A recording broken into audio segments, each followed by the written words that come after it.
we're still in the woods. Suddenly we met a rabbit.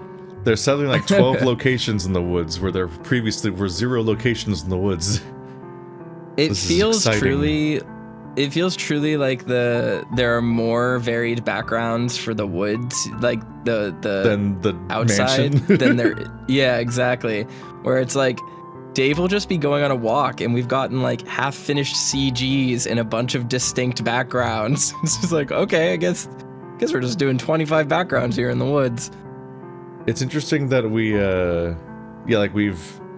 been trapped in one building with like 6 characters for the first like 11 days straight, and then like out of nowhere, like we start going on walks down the road and there's several environments there, and then we go into the woods and there's several environments there, and there's 2 entire new characters suddenly, you know, like suddenly, like it's such like an explosive level of like expanded scale of like locations and characters in a way that felt off limits basically until now.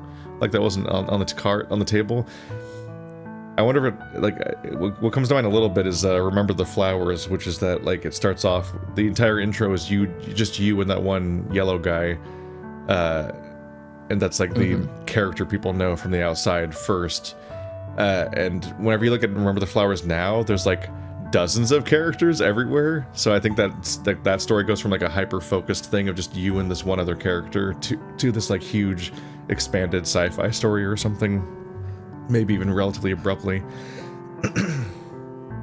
The backgrounds are weird though, because like sprites are one thing. I look at something like Ad Astra and it feels like almost like a strategy to be like, hey, you can start the story with only one character on screen, and then you can like get the story going and then be working on the funding and producing all the other sprites in the background to introduce later. Like it makes sense narratively to gradually introduce characters, but also makes sense like with the logistics of how a visual novel works to be able to slowly expand the scale of the roster instead of introducing everyone immediately and then not being able to put anything out until they're all made. But this game had such a consistent status quo of characters for so long that it's genuinely startling to have that change at all. Yeah. But definitely all the more highlights the idea that like, oh yeah, none of these people are the killer. There's just some other person completely. That is the killer, which is a little frustrating. Yeah, it's a little weird, just like suddenly getting more characters introduced this far in. Granted, we're probably like, whenever people talk about how far we are in the playthrough and stuff in the comments are like, oh, you're still so early, and it's like we've been playing for like we're about to be at the halfway point of the 30 days, unless that's a lie, unless the 30 is a lie. When people talk about how early it is, though, it's because they played this game update to update in many cases. So for them, we're talking about things they half remember from years ago and have never played again. Exactly. And so for them, it feels like these characters got introduced like earlier into the narrative, and the real narrative's gonna kick off now. You just wait. But it's like we've been playing. We're not even playing. Hours. We're not even playing the game that most people remember when they talk about this game, because of the bizarre nature of a visual novel fandom and how it changes your perception of story when you experience it update to update. And when I look at this, it totally does feel like a character that was introduced in an update because they wanted to play with them in the future. But narratively, in a game that was written like all in one go as opposed to as a series of updates, you would have probably introduced Jack way sooner as a guy that's just ambiently around, since that seems to be what he's up to. That way, if he is a suspect or something, at least then it's not out of nowhere. But also, like, it's just very odd to have Dave just kind of go for a walk and randomly meet a new character now, just sort of at random, basically. Like, it's just a very strange bit of timing to introduce a character here in the kind of passive way that it happened, which is that you just kind of bump into him. Like, hi, this character was here the whole time. Never brought him up before. Surprise. Yeah. It would be more interesting if we had possibly seen him or could have encountered dialogue from him, like without a name attributed or something. Or like way earlier when we were in the woods or something, right? Or like Dave is thinking about his dad and there's a shuffle and he thinks that someone's watching him, instead of just this vague like, I think someone's watching me. Oh, the audience, the only, like, we know he's being surveilled. We know he's being surveilled by Oz. So who is to say that it's someone in the woods? What if it's just Oz? Like, it's a little bit of or secondhand accounts of having noticed him or something. Yeah, exactly. Like it feels, it's like, it's not thematically ambiguous. It's not an ambiguity of delivery here. It's truly just the way the information is lined up to us did not directly point to the fact that there were multiple people surveilling these characters, that there was someone in the woods. That wasn't the information that we had already gotten about them being surveilled on the property. It's a thing that just reminds me of, it makes me think about 50 Shades of Grey. Not like specific quality measurement, or even like, I haven't even specifically read 50 Shades of Grey, I just know about it from the Dan Olsen videos, but it has this like interesting scenario where it's a thing that was made via a series of online chapters posted on essentially like, maybe not AO3, but basically AO3, where you just kind of like write a bunch of stories and you keep going chapter by chapter for a live audience, and so you never really go back and edit or change things and so on. And that feels like a similar issue that comes up from the way that visual novels are usually made these days, is that you write the story linearly, and so if you come up with new ideas, you usually introduce them then in the next update, in the next linear part of the story, as opposed to going back and rewriting and planting seeds, which would just confuse people because they're not going to go back and they won't understand what you changed and so on. And it leads to weird artifacts, just inconsistencies in the narrative or characterization or iffy details. Like a chapter I cut from my Ad Astra essay was just kind of like digging into some of these weird details that it just didn't really fit anywhere, and I didn't want to be too critical in this weird essay, and it just having a critical chapter just kind of like didn't match with the point of the video and so on. Like one of my favorite strange goofy details is that at the beginning of Ad Astra, the characters keep speaking in Latin, and it's not translated by the lingua. He says Ave a few times, and then there's specifically, I'm forgetting what it is now, but there's a thing they always say when they're exclaiming, like they get surprised or something, and both Cassius and Amicus say it. And that seemingly is just in the first update or two of the game, and then it's immediately dropped and never comes up again for the rest of the story. Like it's like a quirk of the lingua that's introduced and then forgotten about, and then it just isn't peppered throughout because every chapter is written in a different month or even a different quarter of a year and so on, and then the way that these stories are written, it creates these kind of orphaned draft fragments. And in a similar way, like 50 Shades is famous for just introducing entire characters and then basically forgetting them, like Akira Toriyama's Dragon Ball Z characters, where they just will forget about Dragon Ball characters halfway through the story and never bring them up again. But anyway, we're in the woods. Here we are. My mind wandered back to those at the house, and I started to sink in how silly I had been just leaving like I did. They're probably worried, and the guilt returned to me to rid me of my appetite. That's impossible. You haven't eaten for 2 days. Fuck you. Eat. There's no way. Pulling out the needle and bottle, I gave them another look over, considering I was where I'd found them. The needle you could probably buy just about anywhere, but the bottle is what worried me. It didn't seem like this was just something that you could pick up at the pharmacy. They were meant to sell bottles of medicine rather than bottles of diseases, after all. Is it a disease bottle? Is it Radical 6? Oh my god. I'm upset. Did we know it was a disease last time we talked about it? I thought he just like half read the name and gave up and didn't know what it was. No, he just half read the name and gave up. Yeah, why is he saying it's a disease? How do we know that?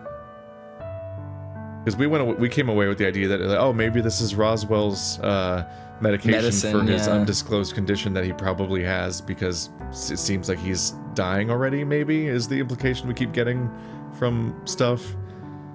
I don't know why he thinks it's a disease. That feels like it wasn't established, but I'm not sure. But if it's Radical 6, I'm gonna lose my entire goddamn mind. I will Alt F4. I can't do this again. What seemed strange to me, though, was why? If you're going to inject yourself with anything, why not medicine? Why a poison? How did we know it's a poison?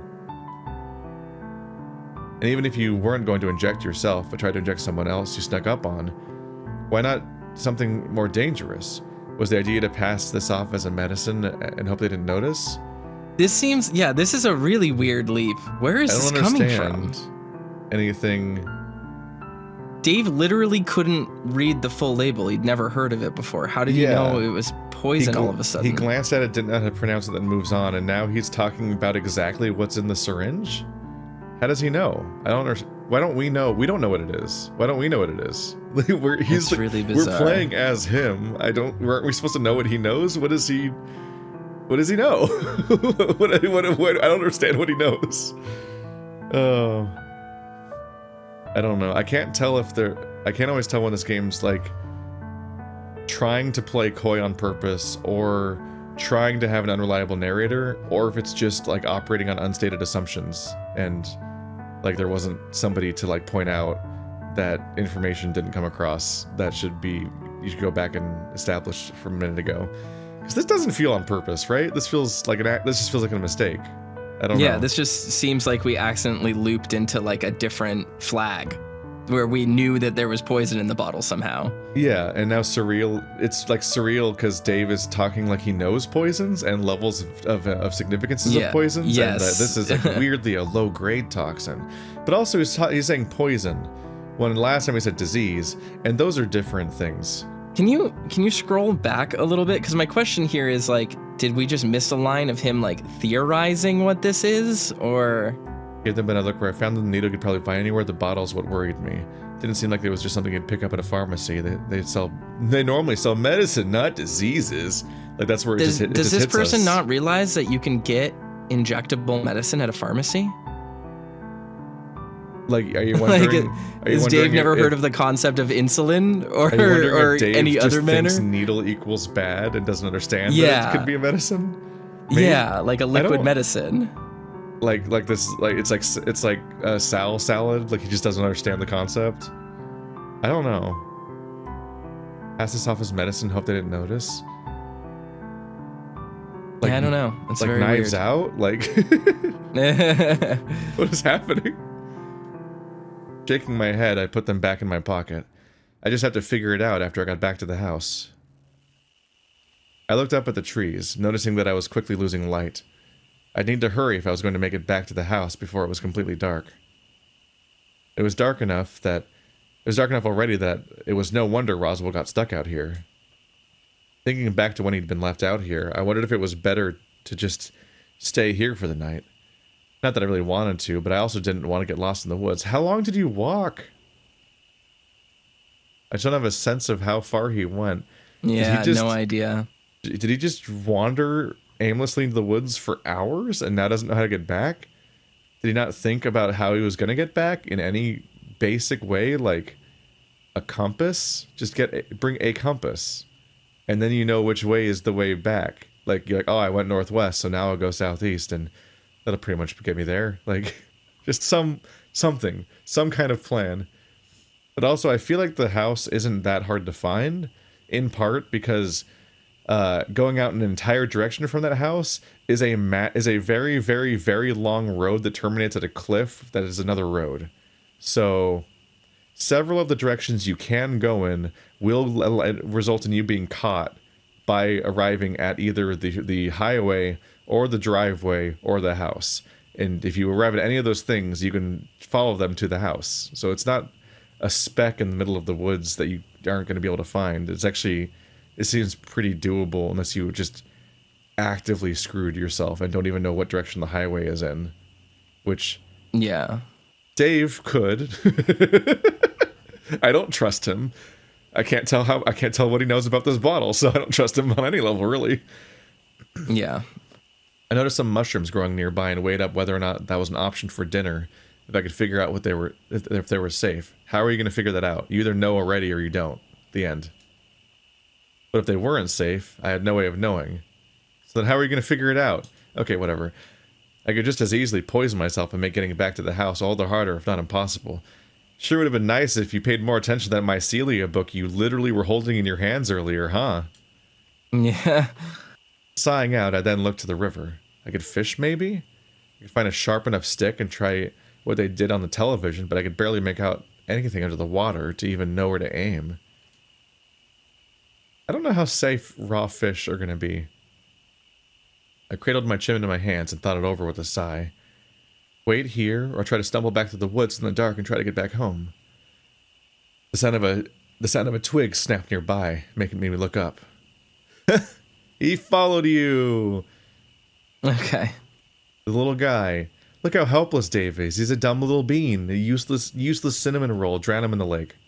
The sound of a twig snapping nearby made me look up. Oh, it's one of those. Oh, that's weird. Yeah, yeah, I don't like that.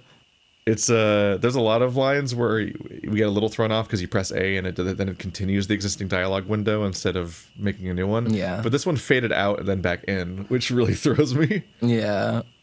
Jack this is like just a visual slowly. novel.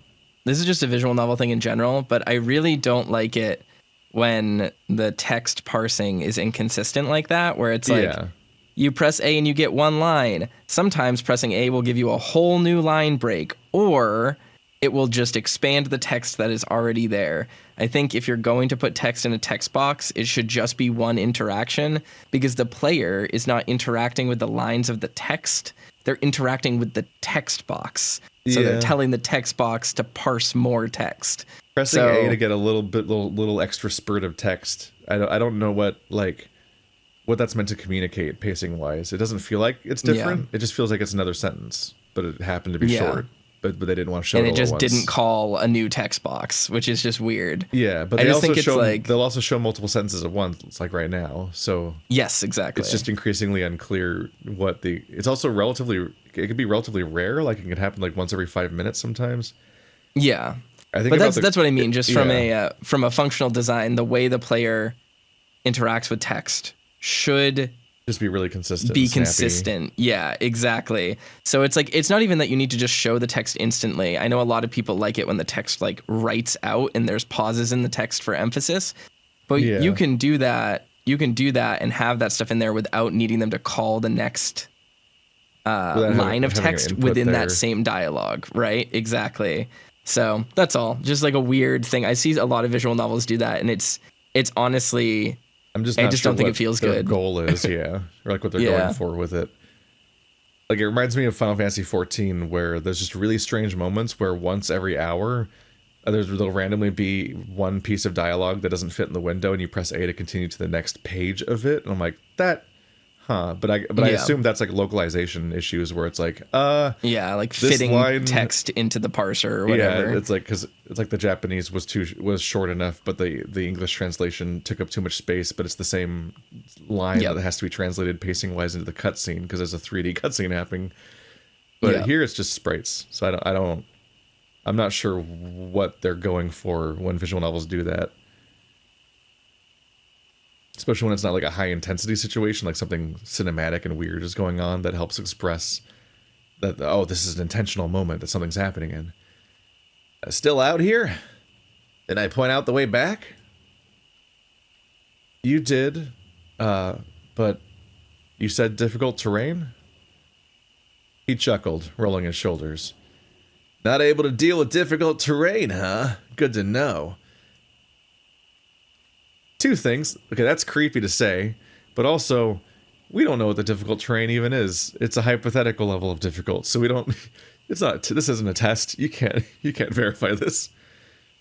But also, he's acting like he just found us here, but he followed us. Like he followed us.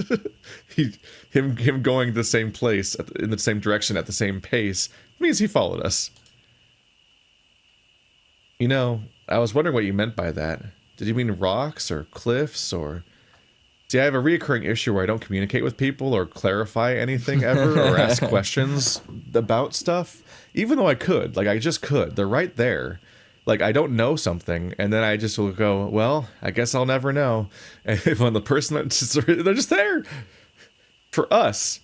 The poor Let's Players. They're NPCs we cannot ask questions to. But you, the fictional character, can. You have that power.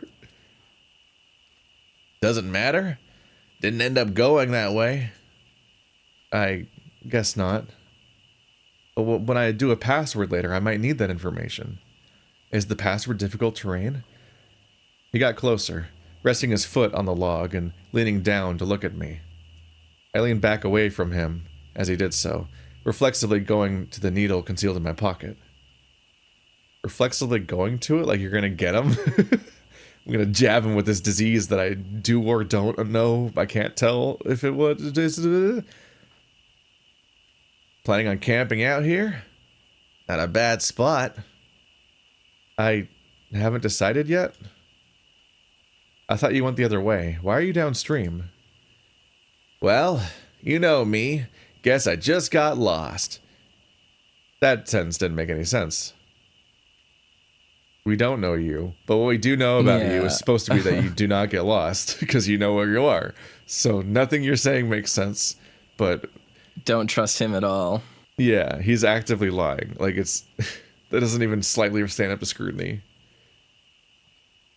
He chuckled low while keeping his eyes on me, inching closer still. For me, I shifted a little further back, and he seemed to get the message. Came out here all alone? Didn't bring anything for supplies. What are you, an idiot? That's not very nice. No, it's not, but who the fuck cares anyway? Yeah, well, I care. Leave me alone. Come on, Dave. Haven't you ever heard about the kindness of strangers? Maybe you should come back with me to my shelter and stay the night, ooh. You can tell me all about Dave's your friends. He's how far is he from the house? I don't understand. What time is it? I have so little confused. concept of how far he is, yeah. Because if he is that far, why?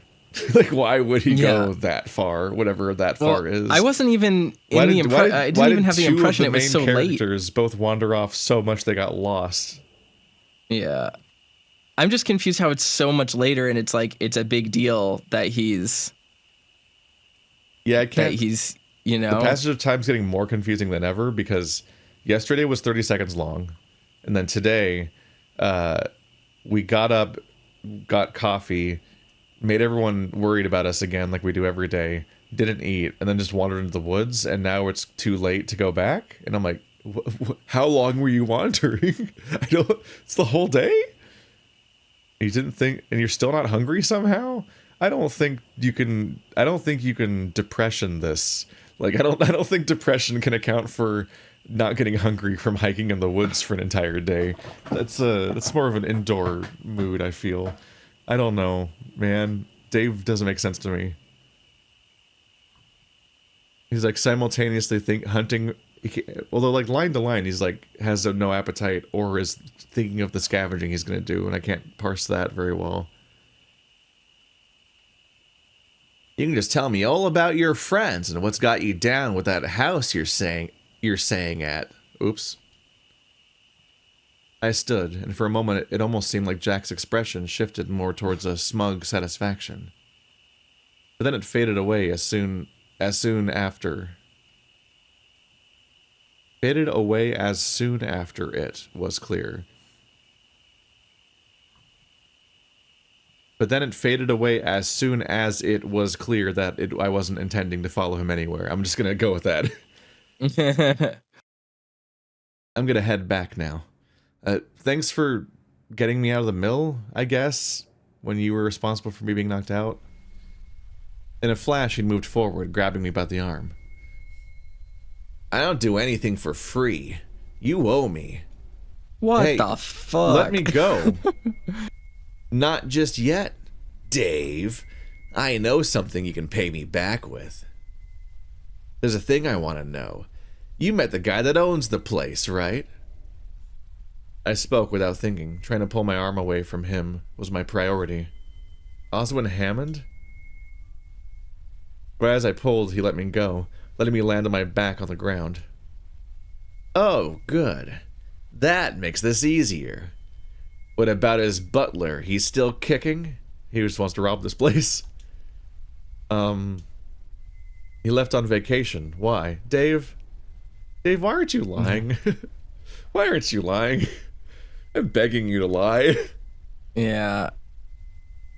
It's like telling everyone here's my home address and I'm going to be going to the beach for a week and yeah, just absolutely no awareness of this directly threatening situation he's putting himself in. Yeah. Jack's ears twitched briefly as he grinned with glee. He's gone. Well, that's only going to make the pay sweeter. Jack doesn't even hide what he's up to. Like, easiest money I'll ever earn. I don't understand. What do you mean?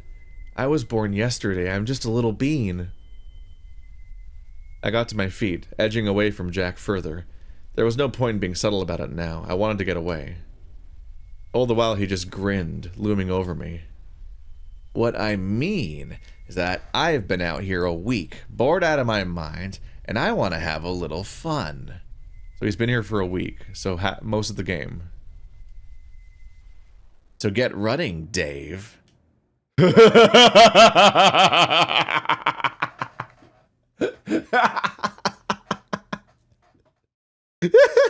so aggro.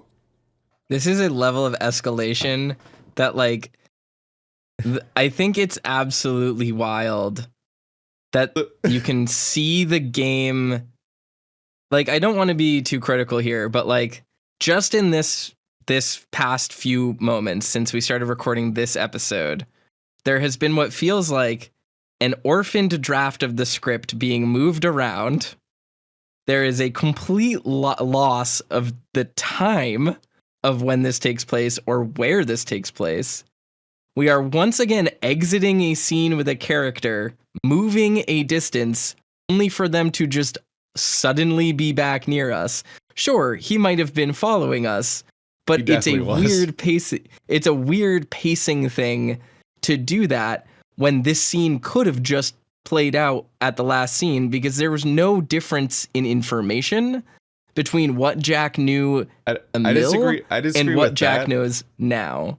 The only thing I disagree with there is just there is a rising tension in that Jack very clearly is tracking us, and that's what's added by him following us after we supposedly split up. But I think what I'm struggling with is that we've basically gone like 30 hours or something into this game with zero threats to Dave himself ever. He's just like, it's always his friends, but nothing is really ever happening to him, really. So the first threat that happens to Dave is that he walks into the woods randomly and encounters an Undertale boss. Yeah. Well, what I was gonna say, like, with this is just, so all of this happens, right? And then, but we're witnessing the text like fall apart around this moment. It's not subtle. Like, it feels like things were moved around very visibly by the fact that like the text became unparsable. There were just like 4 moments in a row where you couldn't tell what was being said because it was full of sentence fragments. So it's clear some sort of editing happened. There's typos, and there's the question of like what's going on with this vial. Yes. Like, why does Dave suddenly know more about it between scenes, but we still don't know what he knows? So it just makes it seem like the writer wanted to introduce Jack before at the mill to pay off, I guess, the idea that they've been followed the whole time, which sets up that he's been tracking them sort of anyway. It's kind of goes implicitly without saying. But then immediately after is like, oh shit, we need to escalate. So now he's hunting you, and we're going to kind of replay and reiterate that same information we just gave. And I'm going to scramble the text around to make it work so that it fits here. And we're going to get a bunch of information about possibly poison. What does that mean? And then also have the rabbit just pull out a knife and attack you and ask questions he could have asked 10 minutes ago. Like, he knew where you were from. You obviously came from this location. It's nothing changed between these scenes. So this escalation happening here and this encounter happening here and the text being all jumbled around it makes it very clear that this was originally not the way this scene was written. It feels like, and it's just a good example of like, if you have to bend your text over to fit and like warp it to fit a scene like this, to fit an escalation in, you just need to rewrite that escalation. This doesn't work. This doesn't make sense at all. This is, without a doubt, I think the biggest problem text we've run into in the novel, because this is just absurd. And like they're gesturing at things that make sense. Like, yes, going out to where seemingly Roswell was days ago and finding a vial. You're like, okay, we're building intrigue about Roswell once again, which is one of the mysteries that keeps getting hinted at in ways where I'm keep drawing more conclusions organically, and that's actually like a well done-ish thing. Like wondering what the fuck's going on with Roswell, be based on what we know from endings and now this and so on.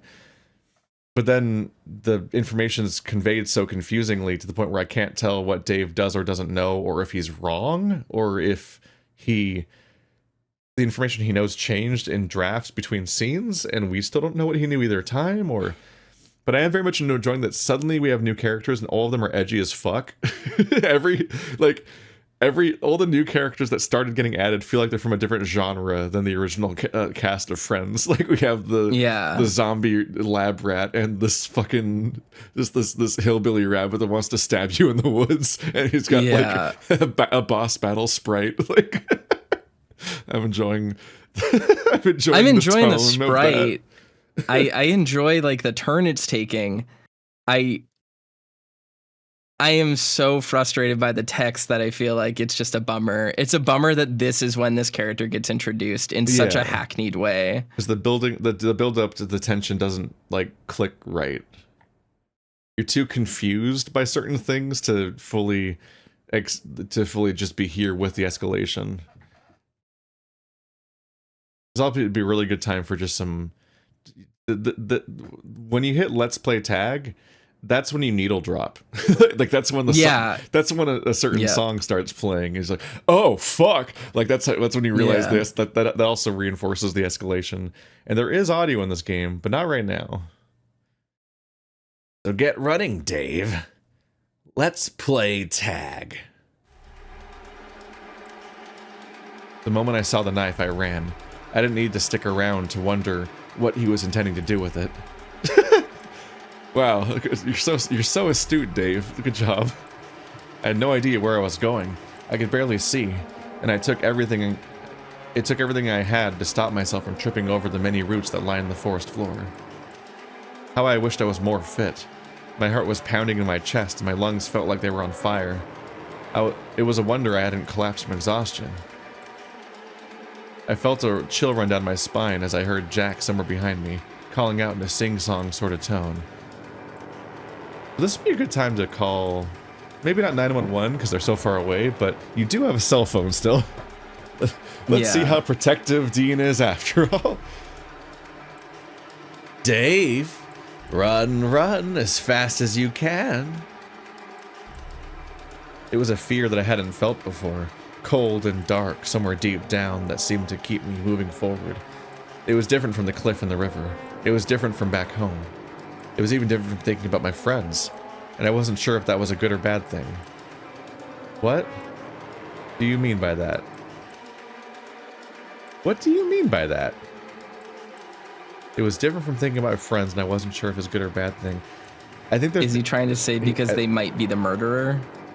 Yeah, it's ambiguous if he means because they might be the murderer or if it's because they're in danger and he's been dealing with the dread of them being in danger. But I'm like, of course that feels different from being chased by a guy with a knife. What do you mean you're not sure if it's good or bad? How is your mind even going there? I'm weighing that on a scale. Like, why is your mind comparing these things right now even? Or even having time to think about that? The darkness of the forest seemed to ease up. Maybe I was getting used to it. Or maybe being chased with my life in the line was making things easier. Not that I had any way of knowing which way I was going. You said that already.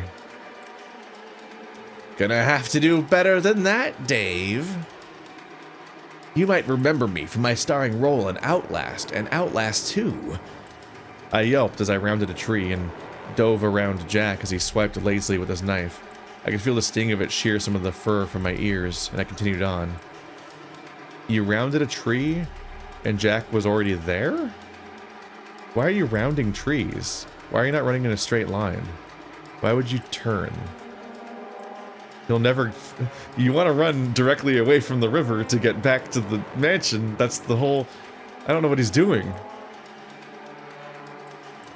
Keep running. Playtime isn't over yet. The implication is that he's like teleporting around like the Dead by Daylight monster and is ahead of you over and over again somehow, like he's Slender Manning. When you don't see, he moves locations. With one hand on my ear and the other propelling myself forward, I struggled to find my way. It all looked the same. The woods outside my breathing was quiet. I get what you mean. That's a weird sentence. That's a weird way to phrase that. It all looked the same, and aside from my ragged breath, the woods were deathly quiet. Like, there's a sentence you'd parse on the first run. Anyway. So then I knew where to go. I didn't see it, but I could smell it. Cherry pie! Just gonna yell that. I knew that smell. Orlando must have baked something to lead me back to the house. What guilt I would have felt about not doing the same thing for Roswell would need to wait. You've already felt that. No, there's no would have. All I had to do was follow my nose and I'd be safe. I'd be with my friends. It wasn't a home, but it'd do. Jack was still following me, though. Every moment I had to stop to take a deep breath, I could hear him somewhere behind me approaching. He wasn't running like I was, but pacing himself. Maybe his stamina was just better. If his stamina was better, then he'd be running. Wouldn't he? Then through the trees, I could see the soft glow of lights. The smell of pie was growing stronger, too. There! I'm there! I looked behind me, and there was Jack, still with his knife and gaining speed, his white fur sticking out in the darkness and in the darkness of the night like a ghost. Not there yet. I don't want to interrupt this, but I'm just struck by the fact that this BG, I'm pretty sure, is just a generic Windows background. Just gray. I'm pretty sure this was my, like the background for this. I'm pretty sure this was my desktop wallpaper at work for like multiple years. So that's a little strange. It does have the very specific aesthetic of like those slideshows that Windows does on your start screen and so on. I'm pretty sure I could find this exact picture on Wallhaven right now. I wonder. We've definitely seen it before on the walks. Yeah. Whining, I tried to lose him the last bit through the trees, but almost choked as he grabbed the back of my shirt, pulling me back towards him and then into a tree. Winded, I clutched my chest. The house was right there, and as I turned to look, I felt the tip of Jack's knife at my throat. I closed my eyes. What else was there to do? It'd be over soon, hopefully. From how hard I was running, I could barely form words. There's several other things to do, like trying to live. It wasn't much of an upside, but at least they'd be able to find my body easily. Weird assumption that he would just leave it in the open when his job is to go after everyone. The sound of a gunshot made us both jump, and just as quickly I'd realized what happened, I fell to the ground, covering my head. Who has the gun? So he wasn't that far from the mansion if there's someone with a gun. Well, he's made it to the mansion. Like he sees it basically. Sure, but sorry, I'm just putting together now that like we've been talking this whole time about how far away he is. But he's really not that far away at all. There was like three scene transitions and a minute and a half of running. Yeah. Because he talks about not being fit, so he seemingly ran all the way here successfully, so it doesn't seem like he didn't go far at all. Yeah. The sense of space is all wild. But who has the gun? Who do you think even could? Dean, Sal, Orlando. There's not a gun in play, right? We know Oswin's gun was with him, right? Or something like that? No, it was buried somewhere, wasn't it? So there's a gun that we know about that is the one that we were looking for because of Benson's death, and we never found it. So no one in the party should know about that gun, seemingly. And then there's a second gun that I don't think we're supposed to know about, which that we just bafflingly, when we asked about the gun we knew about, Oswin talked about a buried rifle. Yeah, that's what it was. Buried rifle. We would have never known to ask about. So yeah, it seems like they accidentally revealed a completely different gun, but still no one should know about that one either. So I'm just like, I don't know who could have this gun, and I'm slightly terrified they're going to introduce another new character. The sound of a gunshot made us both jump, and just as quickly I'd realized what had happened, I fell to the ground, covering my head. Cowering on the ground, I heard my assailant flee into the forest again. Despite being so close to the house, I didn't feel so good. I didn't feel safe. Instead, I felt sick, like I was able to pass out. But something was keeping me conscious. I couldn't keep my thoughts together. My tongue tangled, and my inability to pull myself together was making me hyperventilate. The adrenaline was nice while I was running away, but now I could barely breathe as I clutched my chest. Oh, it's Dave. It's Benson. Yeah. I don't know why I said Dave, because it's on the screen. He was on vacation. Dave. I had to remember his voice. I couldn't remember his voice for a second. That Benson was on vacation? How did he get here? Unless he never left, he was lying. But then how did Oswin die? Benson was back, but I wasn't able to greet him. My hands scrambled over my front, desperately trying to figure out if the gunshot I heard hit me. Let's get you inside. The hair's gone. Dave! I caught the faint whiff of Dean, and I heard him rush over, each footfall landing heavy until he came to a stop in front of me. Benson? You shot him? Why are you even here? That was a series of questions. I assure you he's fine. He wasn't my target, and while it was a miracle that I'd missed, your friend is unharmed. Why'd you say that? Why'd you say it that way? It's a miracle that I'd missed. You just said you weren't aiming at him. What? Okay. What is that? Wait, that's not what that means. Because miracle doesn't just mean unlikely outcome. It's implied to be a good thing, implying that you were gonna hit Dave. Yeah, that's the tone of that sentence. The sound I made sounded deathly. A hoarse gasp for air as I clung to the earth. He doesn't look fine. Dean, you find him? The fuck did you do? Help. We need to get him inside. I'll explain what I can once he's sorted out. I remember Dean picking me up, and the moment he did, I clung to him desperately. We went inside and stopped in the foyer so Dean could sit me down on the stairs before I made out Tyson running upstairs. I was right there that was made out with Tyson. Yeah. I almost died. He was gonna... I was shaking. I felt flashes of hot and cold as the scenario played out over in my mind. My heart didn't stop racing and I was starting to hurt. My vision was blurry from how hard it was to breathe.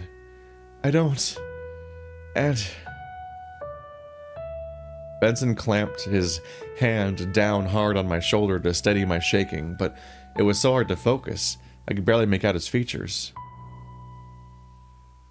Did he harm you? Where did he come from?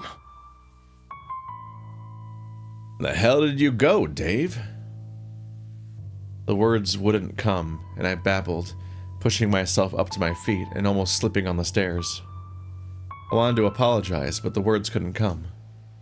If anything, the thought of dying, of getting killed, followed by the sound of gunfire, had shattered what little I had left as far as mental strength and keeping things together. Oh, you don't have to convince us you had any. Like, this was spent days ago. You have not functioned for several days. If we're not careful, he's going to go into cardiac arrest. What? I don't know if that's Dave's just having a heart attack because he ran and he was scared? Damn. I don't know if it's otherwise healthy teenager, even if they're a little bit husky, is going to go into cardiac arrest for running through the woods. What? Me when I insisted on beating Zek at DDR and almost died. I snapped my eyes, gasping for air as I shut my eyes. That's what it says. I'm very smart. Gasping for air as my chest tightened. Was this what was happening? A heart attack? Thanks for introducing that thought, Benson. The sound of rattling caught my ear as heavy footsteps ran down the stairs behind me.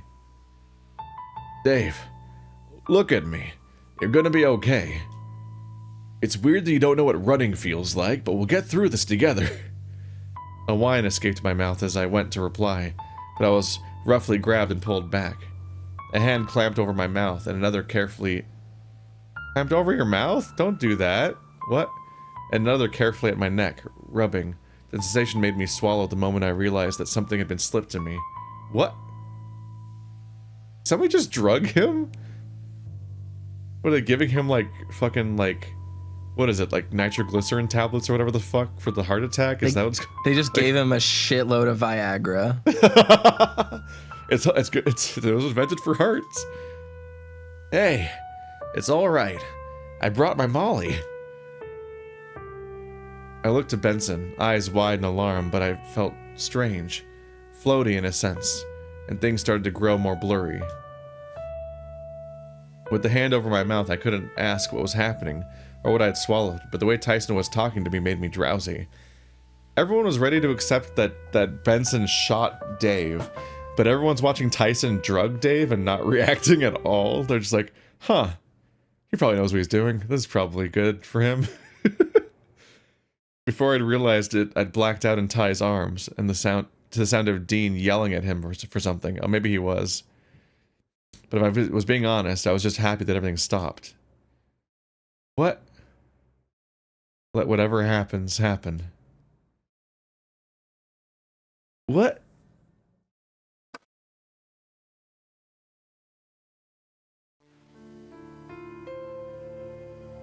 That just is not a behavior I was ready for anyone in the room to do. Like, well, drug Dave unconscious because he was too tired? Like, I don't... Huh. Oh, good old Toaster's having a panic attack. Better give him the sleeper hold. Just take him out. It's absolutely strange. I don't know. I guess Dean is like, well, whenever I act out, somebody punches me in the nose and I pass out, so... Guess this is what friends do. I try to figure out how these people are socialized. What a bizarre interaction. This one was rough. This one was weird. On some level, I get it, though. Like, I was talking to Dirk before at BLFC, who is somebody who also has streamed visual novels, but more importantly, went on to make one. And he also made a point of explaining just like, yeah, like, fans of a thing, or like people that are following the production of a thing, they don't give feedback, like, really at all. Yeah. Like, they're just enthusiastic. Yeah, like furry fans, or I guess fandom in general, like, they'll like latch onto the characters and flanderize them and ship them and turn them into dolls that they rub together and so on, but they won't really like give you structural or narrative feedback on like a granular, like, applicable level. Yeah. And so that's been the experience of multiple people I've heard of that work on these things patch to patch. Like, you don't actually, even though you're making it for an audience that's supporting the game month to month on Patreon and so on, and they do talk about the game, they don't like give you feedback about things that should be changed or like mistakes or even just straight up typos and so on. Yeah. I mean, this is kind of an issue. Yeah, it makes sense. It's kind of an issue. It's something that I deal with at work a lot. It's just this selective bias of like people often, they're not even purposefully trying to give things basically the benefit of the doubt. What they're doing is, for lack of a better word, they latch onto the idea of what something is trying to do more so than what it actually does. So especially in like really plot driven or narrative driven works, you see people, like, for example, this last scene we saw with Jack, you will get more comments of people saying, oh, Jack's the villain. It was so exciting when he chased Dave. That's so cool. I can't wait to see how that plays out. Rather than saying, like, I understand you were trying to make Jack the villain. That could be interesting, but this doesn't really make sense where it is. Yeah. Like, you know, it doesn't really work because you tried to, like, there's too many conflicting pieces of information going on. You're rewriting over the sentences. The escalation doesn't make sense here. It's just, you tried to escalate. That escalation could be interesting. I like this. Yeah. Which is and it's rough because it's weak feedback. On some level, it's multitasking or passive reading, where you're kind of mashing through it and kind of speed reading it and not absorbing it entorely. Whereas we're going through it at an excruciating pace, is how the Let's Plays that I do of visual novels work. But it leads to very different reactions. Like I think about how many people that I blew the minds of because I got to that scene in Echo where Leo is manipulating everybody into thinking that Chase is busy, and he sees his lie being snuck up on while he's in the car. So when TJ is about to ask a question about Chase's project, on the way, like, I think it's on the way back from soccer or whatever, Leo just suddenly starts shouting about, like, the ice cream place they're going to and interrupts the conversation. And I'm like, see, Leo's changing the subject to protect against his lie being caught because he's actively lying to everyone to isolate Chase to get him to himself in the story. Like, that's the point of the scene. And people are like, wow, you're so smart. It's crazy that you know what a neat detail. And I'm like, no, that's the point of the scene. That's what you were meant to come away from the scene understanding. It's not a read. Like, I'm not doing a read of the scene. I'm not interpreting the scene on some, like, granular level. That's just the intended feeling you're supposed to have of the scene and what you're supposed to know in order to understand the story. So everyone who was surprised by that observation were themselves not absorbing the story properly the first time, and that potentially indicates, like, the level of scrutiny and feedback you're getting in many cases, which can be frustrating. And also, like, I have a version of this because I do video essays, and I put the scripts of those video essays on my Patreon before I make videos out of them, but then I also make video drafts of them as I'm working on them, and I get functionally zero feedback of any kind from my audience on any of these things ever, except for just literal glitches. Like, they'll point out glitches, but they'll never, like... So if you ever watch, like, a video essay that comes out and you're like, this point doesn't quite make sense, or, like, on my stuff or other people's stuff or so on, or, like, this argument doesn't flow, or there's a weird unstated assumption here, or, like, no one actually looks at that stuff, is the thing. So I would imagine that a ton of creators that have active audiences that have literal early access to their stuff that could help them improve stuff before it comes out, they normally don't say anything. And so it makes a lot of sense that a lot of visual novels are in certain states. But yeah, there's some wild stuff here. Let's see, we did play the original Discovery of the Syringe yesterday, so I could be missing something, but I really don't think we are, because I'm pretty sure Dave was just like, yeah, I don't know, like, I'm not sure even how to pronounce that or something, and then a second later he's like, it's a disease, but not a bad disease. You could have done a more lethal disease. I'm like, that's weird. When did Dave start Sherlocking? Like, Dave still has second thoughts about whether or not Jack's even trying to stab him on some level. Like, that's the level of uncertainty he has about everything, but he knows this is a disease or poison. Not sure which one he means. Anyway, we're drugged by our friend now. If nothing else, things are escalating, and that's fun. If the game just goes unhinged, that's exciting. I'll have fun with that. I'll take it, I guess. Yeah.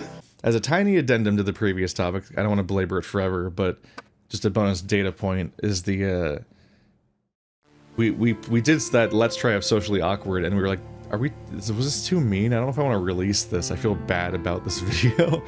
And then it felt like the information about us not releasing the video might have reached Manchi Mutt, the creator of Socially Awkward, because they weirdly started weirdly subtweeting, like, I don't remember exactly what the tweet went, but it sounded like an anime character bashing their head against a wall while yelling, give me feedback, I need feedback, no one gives me feedback, essentially. And so then we released the video. Yeah. They said, like, basically, like, if no one if no one says why something is bad, I can never improve it. Yeah. Which was like very targeted. Yeah, it felt very targeted. I'm like, do they know? I think they know about what's happening.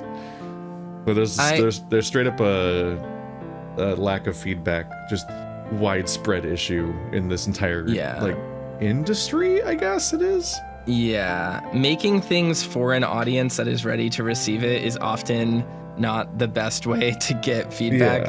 Yeah. It's hard to show people who aren't furries your furry visual novel, but it is imperative that you get other people to read your work so that they don't. It's just not enough to get feedback from Patreon or a Discord, because everyone in those things is self-selecting as being people that are already accepting whatever state things are currently in, because everyone who has any issues with what you're making just bounce off and you'll never hear from them. That's how most art on the internet works. Is you see something you don't like and you're like, and then you look at something else.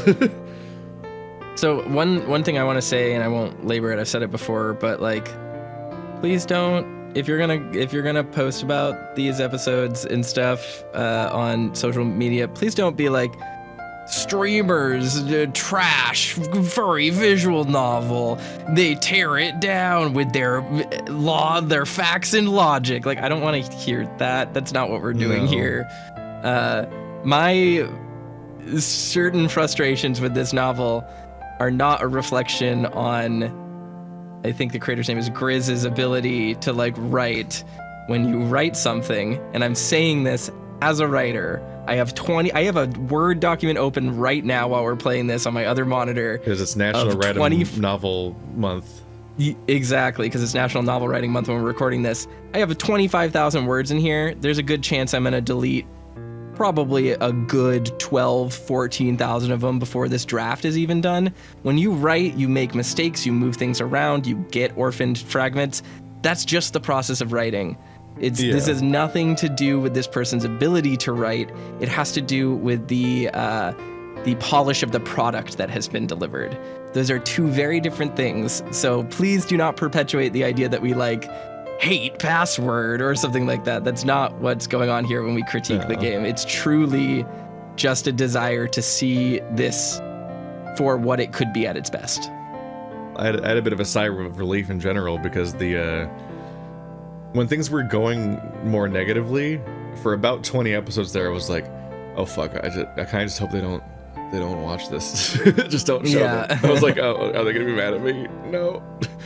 Especially when you're like, I commissioned them to do the thumbnail, because that's what I usually do. Yeah. So I just feel guilty. I'm like, oh, maybe they just won't notice how this is going.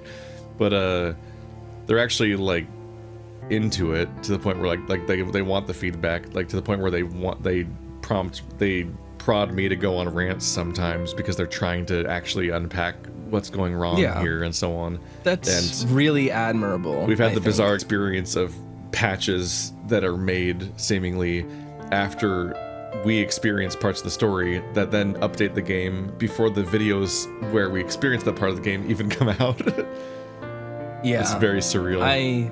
I agree. I don't want anyone to like think this is in bad faith or anything like that. Like me. No, and we can also just be wrong. Exactly. At least occasionally. I've done the Zero Escape playthrough where me and Andrew go on rants, and every now and then they're very misguided and we just missed a detail or whatever. It happens. Me and Stephanie kept yelling about the statues, the papers in the statue that were established to not be in the statue for way too long, and Phoenix right. You can just be wrong. But some of it's just like, and it's always worth looking into why information doesn't quite land and so on. But anyway, bonus tangent rant.